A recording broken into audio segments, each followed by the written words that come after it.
Salut à toi qui regarde cette vidéo, j'espère que tu vas bien et que tu as passé une très bonne journée ou sinon une très bonne soirée, ça dépend de l'heure à laquelle tu regardes.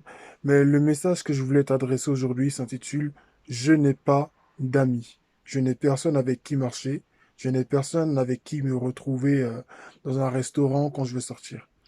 Et le message déjà que je voudrais t'adresser, c'est Tu n'es pas seul. Tu n'es pas tout seul. Pour toi qui écoutes ce message, sache que tu n'es pas tout seul. Parce que si tu crois dans le Seigneur, sache que déjà tu n'es pas seul parce que Dieu est avec toi. C'est vrai, oui, on peut très bien se dire, je ne vais pas manger une glace avec Dieu, je ne vais pas boire du thé avec Dieu. Mais moi, je t'encourage à te rappeler en fait que tu n'es pas seul. Et dis-toi aussi, dans un autre sens, que cette situation de solitude, tu peux aussi la retourner en ton avantage. Pourquoi? Parce qu'il y a des gens qui aimeraient être à ta place, des gens qui aimeraient être tout seuls, des gens qui sans cesse sont entourés et qui aimeraient, ne serait-ce que 2 secondes, être un peu seuls et qui n'ont pas cette priorité, soit parce qu'ils sont trop connus, tu vois, pour une raison ou pour une autre, soit parce que voilà, ils ont côtoyé juste tellement de personnes qu'au final, ben, toutes ces personnes-là, peut-être qu'elles se connaissent déjà, donc ça lui fait un gros groupe de personnes avec qui elle se retrouve. Et des fois, elle a juste envie de dire stop, mais elle ne le dit pas parce qu'elle ne veut pas vexer les autres.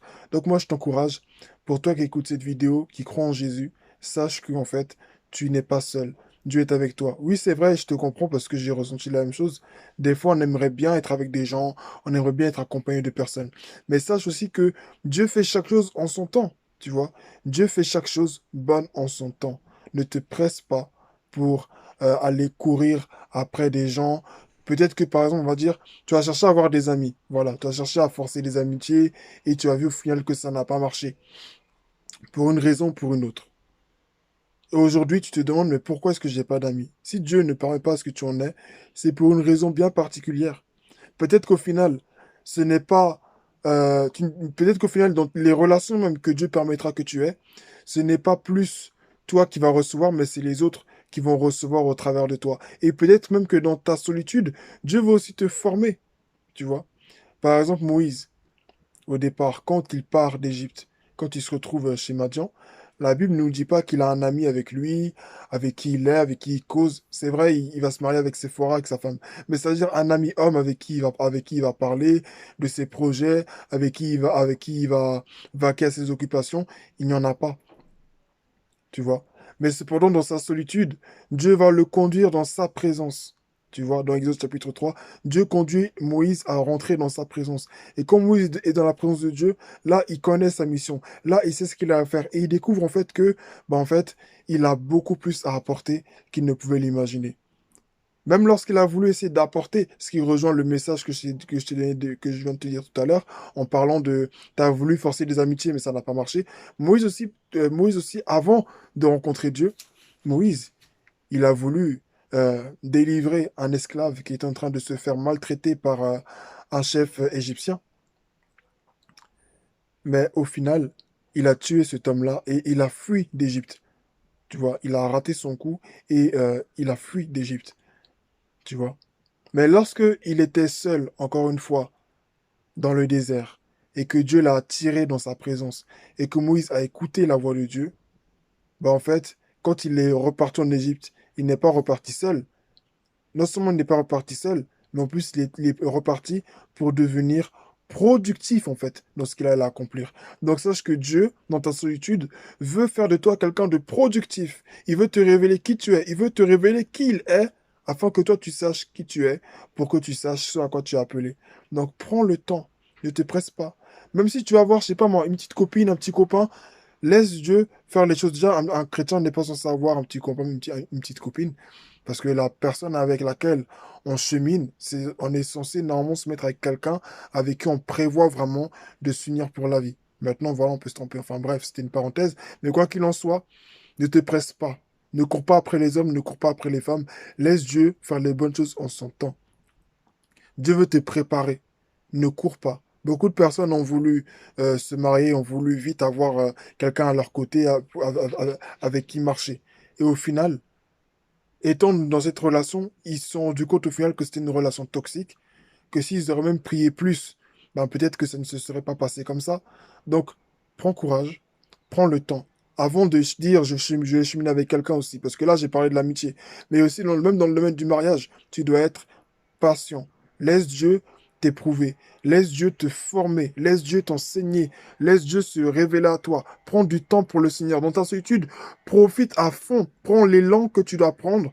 Ressource-toi au max dans la présence de Dieu pour que lorsque Dieu emmènera vers toi des amis ou bien une fille ou un homme avec laquelle ou lequel tu vas commencer à marcher, avec qui tu vas commencer à entamer une relation dans le but de se marier plus tard, tu seras déjà apprêté en fait.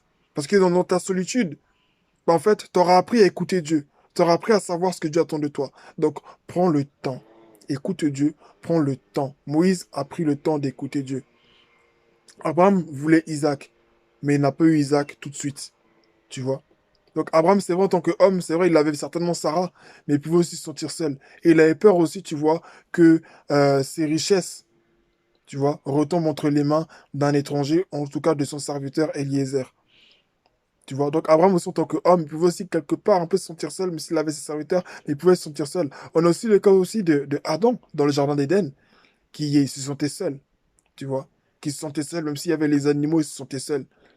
Mais quand il s'est senti seul, Adam, euh, comment dire, s'est laissé combler par Dieu. Pourquoi? Parce que Dieu lui-même lui a donné au final cette femme dont il avait besoin, cet être-là, ce vis-à-vis, cette personne qui le ressemble, cette personne qui va le comprendre, cette personne qui va le compléter. Et Adam a été comblé par la présence de Ève. Mais tout ça, c'est fait au temps de Dieu. Donc, attends le Seigneur. Ne te précipite pas pour dire, ah, je veux tout de suite avoir des gens. Bien sûr, on peut sympathiser avec des gens. Mais quand tu vois que, malgré que tu fais des actions, malgré que tu fais des choses, ça ne va pas plus loin, laisse. Ne force pas l'amitié. Parce que tu seras toujours triste. Dieu veut peut-être même te préserver, en fait, d'une relation toxique dont tu ne sauras pas te sortir, en fait. Dieu veut peut-être te préserver, en fait, d'une relation qui risque d'être toxique à la longue et dont tu ne pourras pas te sortir. Dieu veut peut-être aussi te préserver d'un mariage dont tu ne pourras pas te sortir. De toute façon, le mariage de base, c'est pour la vie, tu vois. Donc, Dieu veut te préserver de pas mal d'erreurs. Donc, dans ta solitude, c'est vrai, des fois, ça fait mal. Des fois, tu vois les gens ensemble et tout. Mais sache que là où toi tu es, Dieu te prépare. Dieu est en train de t'équiper. Dieu est en train de te former pour que, même si demain, il y a des amis qui viennent et que du jour au lendemain, ils te lâchent, ça va rien te faire parce que t'es habitué à être tout seul. Tu vois? Et sache même que si tu es seul, déjà, c'est que si tu es aussi quelqu'un de spécial, que Dieu a mis à part. Tu comprends? Donc, prends courage, mon frère, ma soeur, et sache que tu n'es pas tout seul. Oui, peut-être que tu ne vas pas aller boire un verre avec Jésus, peut-être que tu ne verras pas Jésus manger une glace avec toi, mais il est avec toi, il est en toi. Et plus tu t'approches de lui, en fait, plus tu te rends compte de sa présence, plus en plus tu pries, plus en plus tu lis la Bible, plus en plus tu cherches Dieu, plus en plus, en fait, sa présence pour toi devient évidente.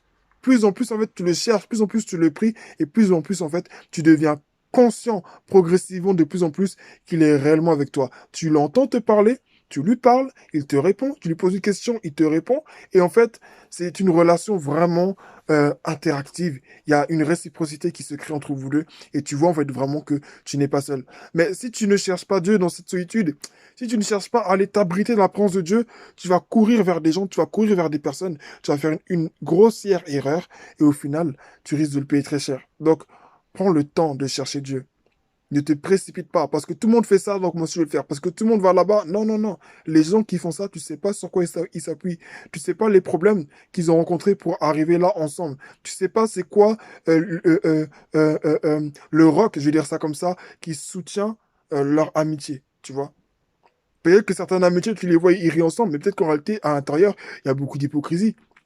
Peut-être que tu les vois aujourd'hui, demain, peut-être que tu les vois aujourd'hui de cette façon, et demain, ce ne sera plus pareil, tu vois. Donc, laisse Dieu te former, prends le temps, Dieu fera les bonnes choses en son temps, ne cours pas après les gens. Si tu as appelé, la personne ne répond pas, laisse, parce qu'il y a des fois, on veut aller vers les gens. Je veux cette fille, je veux ce gars, je veux tel ou tel comme ami. Mais quand la personne ne répond pas, on est vexé, on se pose des questions, et puis on est là, et puis on est là, on gémit, et puis on critique Dieu, et puis on est fâché, et puis on se plaint. Mais tu sais pas que ça se trouve, Dieu est en train de te préserver de quelque chose, tu vois. Donc, prends courage, ma frère, ma sœur, et que Dieu te bénisse, et sache que Dieu est ton fidèle ami. Sois béni.